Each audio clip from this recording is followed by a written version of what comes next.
네, 초저금 시대 투자 대안처로 주목을 받고 있는 일드형 자산. 신기수 전문가님, 일드형 자산이 어떤 건가요? 일드형 자산은 뭐 이제 굉장히 위험한 것과 그리고 굉장히 안정적인 것과의 딱 중간 정도를 이제 보고 있는 거죠. 그러니까 예금에 넣어가지고 이자를 지금 발하려니 금리가 너무 낮잖아요. 지금 대출 이자도 떨어졌지만은 뭐 이제 예금 이자 같은 경우에는 엄청나게 많이 떨어졌기 때문에 요즘에 예금이나 적금을 통해 가지고 자산을 불리는 사람 그 생각을 하시는 분들은 거의 없죠. 근데 또 주식 시장에 들어오려니 주식시장 안 좋다는 소리 굉장히 많고, 뭐, 글로벌 경기 안 좋다는 소리 많고, 뭐, 계속 주식 차트 보면은 굉장히 막 떨어지는 것 같고, 이러니까, 그럼 과연 어디에다가 지금 이제, 그러면 투자를 해야 되느냐 생각을 해보니까 아무래도 이제, 그 중간에 있는, 분명히 이제 위험자산이긴 하지만, 그래도 상당히 좀 상대적으로 좀 안정적인 이제 그런 쪽들이 있습니다. 뭐 이제 배당주라든가 또 부동산 리츠라든가 채권 뭐 이런 것들이 보면은 이쪽 투자 시장, 금융 시장 쪽에서는 그래도 안전형으로 돼 있거든요. 이제 그런 쪽들이 이제 일드 자산이라고 이제 얘기가 돼 있고 전체가 다 뭐 따박따박 어떤 뭐 그 현금이 계속 들어오는 건 아니고요.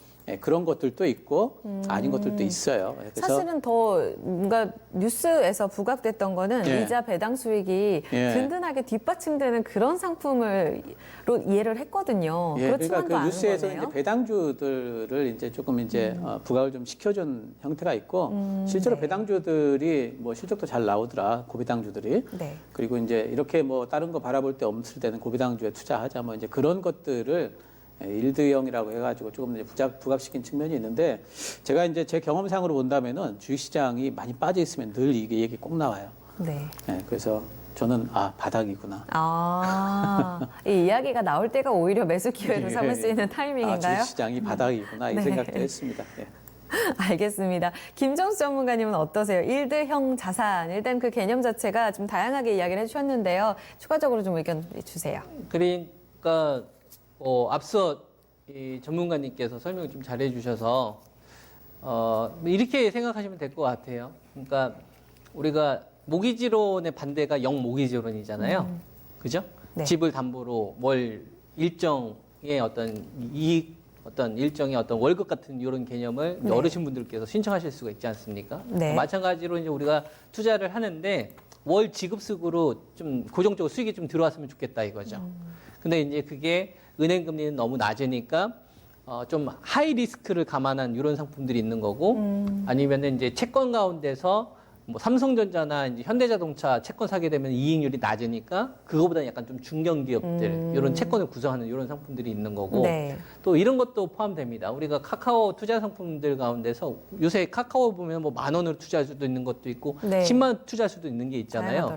그런 수익 구조를 보면 이제 P2P 상품이라고 하는데 그게 이제 보통 부동산 뭐 쉽게 말해서 이제 부동산 오피스텔 하나 인수를 카카오 그 상품 투자하는 사람들이 같이 투자를 해서 거기서 이제 떨어지는 이 뭐 임대료 같은 거를 나눠서 하는 거잖아요. 이런 식으로 고정적으로 수익을 얻을 수 있는 것들을 이야기를 하는 거거든요. 그러니까 말 그대로 리스크는 크게 감당하고 싶지는 않고 다만 은행보다는 이익을 좀 추구하고 싶으니까 좀 고정적인 수익을 좀 찾을 수 있을 만한 게 뭐가 없을까 해서 이제 만들어 놓은 상품인 거죠. 그러니까 중위험 중수익을 좀 얻고자 하는 이런 목표가 좀 있는 게 사실입니다. 그렇군요. 그러면 이제 시장이 바닥이라는 것에 대해서도 지금 이런 자산이 주목받는 건 저금리 시대 그리고 시장이 바닥을 형성했다는 것에 대해서 신기수 전문가님 의견을 주셨는데 여기도 좀 동의하세요?